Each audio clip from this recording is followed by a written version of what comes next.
Hello दोस्तों, नमस्कार। स्वागत है आप लोगों का आर्यन एजुकेशन यूट्यूब चैनल में। आज मैं आप लोगों को सामान्य ज्ञान से रिलेटेड महत्वपूर्ण 25 प्रश्न बताने जा रहा हूं, जो कि सभी एग्जामों के लिए महत्वपूर्ण है।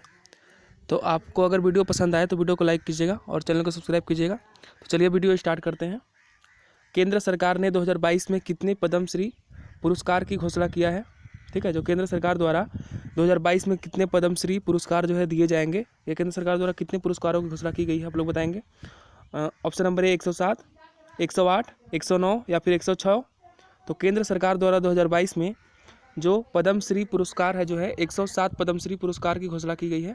ठीक है, केंद्र सरकार द्वारा 107 पद्मश्री पुरस्कार की घोषणा की गई है 2022 में देने के लिए। ठीक है, नेक्स्ट देखते हैं। भारत के संविधान के प्रस्तावना में प्रथम संशोधन कब हुआ था? 1951, 1976, 1975 या फिर 1985। तो भारत के संविधान के प्रस्तावना में जो प्रथम संशोधन हुआ था, ये हुआ था 1976 ईस्वी में, यानी कि ऑप्शन नंबर ए बी इसका राइट आंसर हो जाएगा। ठीक है, भारत के संविधान के प्रस्तावना में जो प्रथम संशोधन हुआ था, ये हुआ था 1976 ईस्वी में हुआ था। ठीक है, और भारत के जो प्रथम संविधान संशोधन कब हुआ था, तो वो हुआ था 1951 ईस्वी में। ठीक है, 1951 ईस्वी में जो हुआ था, ये प्रथम संविधान संशोधन हुआ था, जिसके तहत जो 9वीं अनुसूची जोड़ी गई थी। ठीक है, और प्रस्तावना की जो संविधान का प्रस्तावना जो की भाषा लिया गया है, ये किससे लिया गया है, तो ये ऑस्ट्रेलिया से लिया गया है। ठीक है, और भारत के संविधान के प्रस्तावना में जो प्रथम संशोधन हुआ था, ये हुआ था 1976 ईस्वी में। इसमें आप लोग कंफ्यूज ना होंगे, क्योंकि 1951 इसमें आप लोग बहुत लोग लगा सकते थे। नेक्स्ट देखते हैं। दिल्ली पर पुनः अधिकार के बाद हुमायूं कितने दिन शासन किया था? तो दिल्ली पर अधिकार के बाद हुमायूं जो था दिल्ली पर पुनः अधिकार के बाद हुमायूं कितने दिन तक शासन किया था? 6 माह, 3 माह, 8 माह या फिर 7 माह। तो दिल्ली पर पुनः अधिकार के बाद हुमायूं जो है ये 6 माह तक शासन किया था। ठीक है, ऑप्शन नंबर ए इसका राइट आंसर हो जाएगा। दिल्ली पर पुनः अधिकार के बाद हुमायूं जो था ये 6 माह तक शासन किया था। नेक्स्ट देखते हैं। मुगल शासक में प्रथम साम्राज्य को प्रांतों में किसने बांटा था? यानी कि मुगल शासक का कौन, वो जो प्रथम शासक था जिन्होंने साम्राज्य को प्रांतों में बांटा था? Option number A Babur, Humayun, Sher Shah या फिर अकबर। तो जो मुगल शासक में जो प्रथम शासक था जिन्होंने साम्राज्य को प्रांतों में बांटा था, वो था अकबर। ऑप्शन नंबर डी इसका राइट आंसर हो जाएगा। ठीक है, अकबर जो था, इन्होंने ही साम्राज्य को प्रथम बार प्रांतों में बांटे थे। ठीक है, और मुगल साम्राज्य की स्थापना किसने किया था? तो मुगल साम्राज्य की स्थापना किए थे बाबर ने किया था।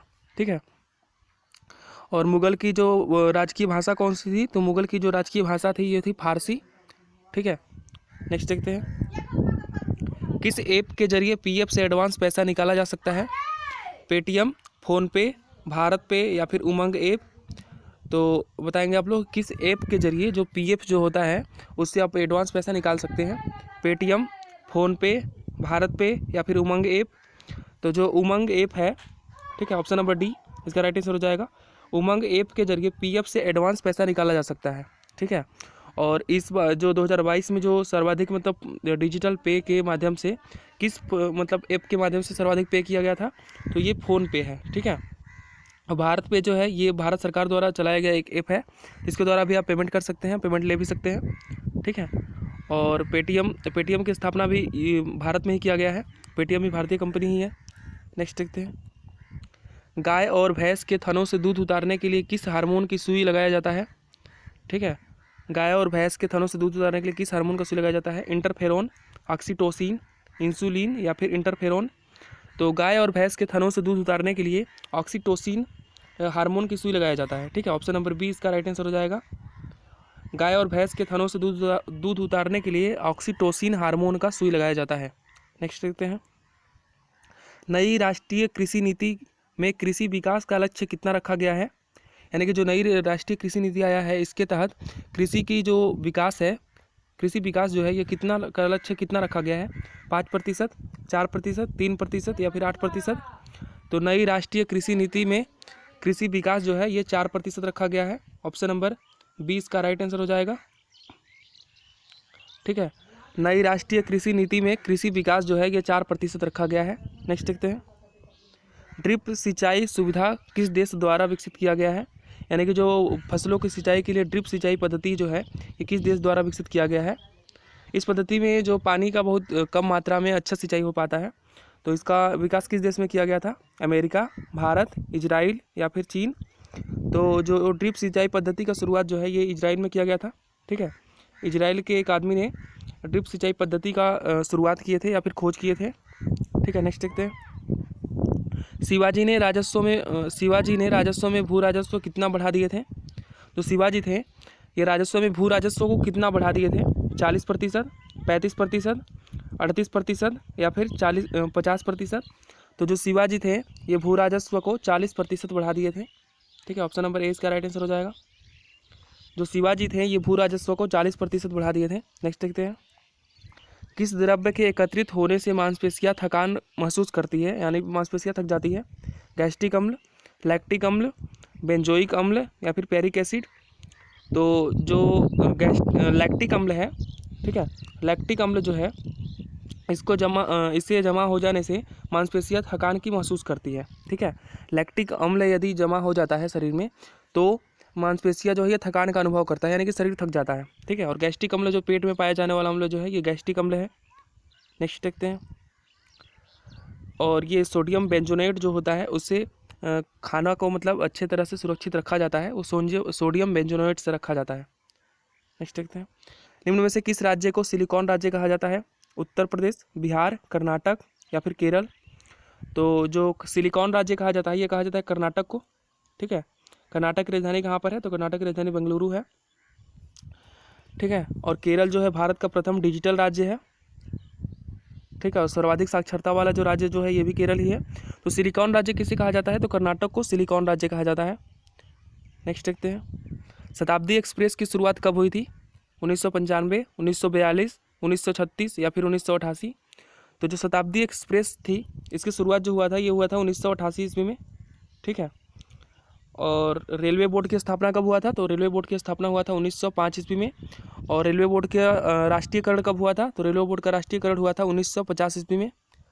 ठीक है, और प्रथम ट्रेन जो चला था 1853 ईस्वी में मुंबई से थाड़े के बीच में 35 किलोमीटर चला था। ठीक है, नेक्स्ट देखते हैं। उत्तर प्रदेश स्थापना दिवस कब मनाया जाता है? 20 जनवरी, 21 जनवरी, 22 जनवरी या फिर 24 जनवरी। तो उत्तर प्रदेश जो स्थापना दिवस है ये 24 जनवरी को मनाया जाता है, क्योंकि 24 जनवरी 1950 ईस्वी को ही उत्तर प्रदेश का 24 जनवरी 1950 को ही उत्तर प्रदेश का स्थापना किया गया था। इससे पहले यूनाइटेड प्रोविंस के नाम से जाना जाता था उत्तर प्रदेश। ठीक है, नेक्स्ट देखते हैं। भारत में जनसंख्या भूगोल की नींव किसने रखी थी? गोखले, मैकेंजी, अविनाश कुमार या फिर एस चटर्जी। तो भारत में जनसंख्या भूगोल की जो नींव रखे थे गोखले जी ने। ठीक है, ऑप्शन नंबर ए इसका राइट आंसर हो जाएगा। भारत में जनसंख्या भूगोल की नींव किसने रखी थी? तो ये गोखले ने रखी थी। नेक्स्ट देखते हैं। भारत में हाई कमिश्नर की पद की व्यवस्था कब किया गया था? ठीक है, भारत में मतलब किस अधिनियम के तहत भारत में हाई कमिश्नर की पद की व्यवस्था किया गया था? 1919 अधिनियम, 1935 अधिनियम या फिर 1947 अधिनियम या फिर 1950 अधिनियम। तो भारत में हाई कमिश्नर की पद की जो व्यवस्था किया गया था ये किया गया था 1919 के अधिनियम के द्वारा। ठीक है, 1919 के अधिनियम के द्वारा भारत में हाई कमिश्नर की पद की व्यवस्था किया गया था। नेक्स्ट देखते हैं। अखिल भारतीय समाजवादी युवा आंदोलन की शुरुआत किसने किया था? बी.आर. अम्बेडकर, सुभाष चंद्र बोस या फिर राम मनोहर लोहिया या फिर रास बिहारी बोस। तो अखिल भारतीय समाजवादी युवा आंदोलन की शुरुआत जो किए थे Ram Manohar Lohia. Option number C इसका राइट आंसर हो जाएगा। ठीक है, राम मनोहर लोहिया ने अखिल भारतीय समाजवादी युवा आंदोलन की स्थापना 1928 ईस्वी में किए थे। ठीक है, कब किए थे स्थापना? तो 1928 ईस्वी में किए थे। नेक्स्ट देखते हैं। पाकिस्तान की मांग को लेकर मुस्लिम लीग ने प्रत्यक्ष कार्यवाही दिवस कब मनाया था? ठीक है, 16 अगस्त 1946, 14 अगस्त 1946, 15 अगस्त 1946 या फिर 13 अगस्त 1946। तो पाकिस्तान की मांग को लेकर के मुस्लिम लीग ने जो प्रत्यक्ष कार्यवाही दिवस मनाए थे ये मनाए थे 16 अगस्त 1946 ईस्वी को। ठीक है, मुस्लिम लीग ने प्रत्यक्ष कार्यवाही दिवस कब मनाए थे? तो ये मनाए थे 16 अगस्त 1946 ईस्वी को। नेक्स्ट देखते हैं। 1919 के अधिनियम के तहत विधानसभा का कार्यकाल कितना रखा गया था? 3 वर्ष, 5 वर्ष, 9 वर्ष या फिर 11 वर्ष। तो 1919 के अधिनियम के तहत विधानसभा के कार्यकाल जो रखा गया था ये 3 वर्ष रखा गया था। ऑप्शन नंबर ए इसका राइट आंसर हो जाएगा। ठीक है, 1919 के अधिनियम के तहत विधानसभा के कार्यकाल जो रखा गया था ये 3 वर्ष रखा गया था। 5 वर्ष आप लोग न लगाएंगे। ठीक है, नेक्स्ट देखते हैं। भारत में संघीय न्यायालय की स्थापना किस अधिनियम के द्वारा किया गया था? 1935, 1919, 1952 या फिर 1950? तो भारत में संघीय न्यायालय की स्थापना जो किया गया था ये 1935 के अधिनियम के द्वारा किया गया था। ठीक है, ऑप्शन नंबर ए इसका राइट आंसर हो जाएगा। भारत में संघीय न्यायालय की स्थापना किया गया था 1935 के अधिनियम के द्वारा। अगर आपको वीडियो पसंद आता हो तो वीडियो को लाइक करें और चैनल को सब्सक्राइब करें और जितना हो सके शेयर करें। ठीक है, और कमेंट करके बताएं कि वीडियो कैसा लगा। नेक्स्ट देखते हैं, 1935 के अधिनियम में कुल कितने 1935 के अधिनियम में कुल कितने भाग थे? 10, 14, 17 या फिर 20? तो 1935 के अधिनियम में कुल 14 भाग थे। ठीक है, 1935 के अधिनियम में कुल कितने भाग थे? तो 1935 के अधिनियम में कुल 14 भाग थे। नेक्स्ट देखते हैं, चंद्रमा पर वायुमंडल के नहीं होने का कारण क्या चीज़ है? यानी कि जो चंद्रमा पर वायुमंडल नहीं है इसका क्या कारण है कि चंद्रमा पर वायुमंडल नहीं है? कोणीय वेग, पलायन वेग, गुरुत्वीय त्वरण या फिर कक्षीय वेग? तो इसका गुरुत्वीय त्वरण बहुत से लोग लगाएंगे, लेकिन इसका वो गलत आंसर होगा। इसका राइट आंसर है पलायन वेग। ठीक है, पलायन वेग के कारण चंद्रमा पर वायुमंडल नहीं है। ठीक है, पलायन वेग के कारण चंद्रमा पर वायुमंडल उपस्थित नहीं है। नेक्स्ट देखते हैं, राष्ट्रीय सुशासन दिवस कब मनाया जाता है? 25 दिसंबर, 22 दिसंबर, 20 दिसंबर या फिर 24 दिसंबर? तो जो अटल बिहारी वाजपेयी के जन्मतिथि पर ये जो राष्ट्रीय सुशासन दिवस मनाया जाता है ये मनाया जाता है 25 दिसंबर को, यानी ऑप्शन नंबर ए इसका राइट आंसर हो जाएगा। ठीक है, राष्ट्रीय सुशासन दिवस मनाया जाता है 25 दिसंबर को अटल बिहारी वाजपेयी के जन्मतिथि पर। ठीक है, 25 दिसंबर को इसका राइट आंसर हो जाएगा। नेक्स्ट देखते हैं, वेंचुरी मीटर से क्या ज्ञात करते हैं? ठीक है, वेंचुरी मीटर जो एक यंत्र होता है उससे क्या ज्ञात करते हैं? जल की प्रवाह, जल की घनत्व, जल का आयतन या फिर जल की मात्रा? तो वेंचुरी मीटर से जो है जल की प्रवाह को ज्ञात करते हैं। ऑप्शन नंबर ए इसका राइट आंसर हो जाएगा। ठीक है, जल की प्रवाह को जो किससे ज्ञात करते हैं? तो वेंचुरी मीटर से जल की प्रवाह को ज्ञात करते हैं। नेक्स्ट देखते हैं, प्रांतीय स्वायत्तता कब अस्तित्व में आई थी? 1935, 1939, 1947 या फिर 1937? तो प्रांतीय स्वायत्तता जो है ये 1937 में अस्तित्व में आई थी। ऑप्शन नंबर डी इसका राइट आंसर हो जाएगा। ठीक है, प्रांतीय स्वायत्तता जो था ये अस्तित्व में कब आई थी? ये एसएससी में पूछा गया था। पिछले बार का जो एसएससी एमटीएस का एग्जाम हुआ था उसमें पूछा गया था कि प्रांतीय स्वायत्तता की स्थापना कब हुई थी? तो ये हुई थी 1937 ईस्वी में।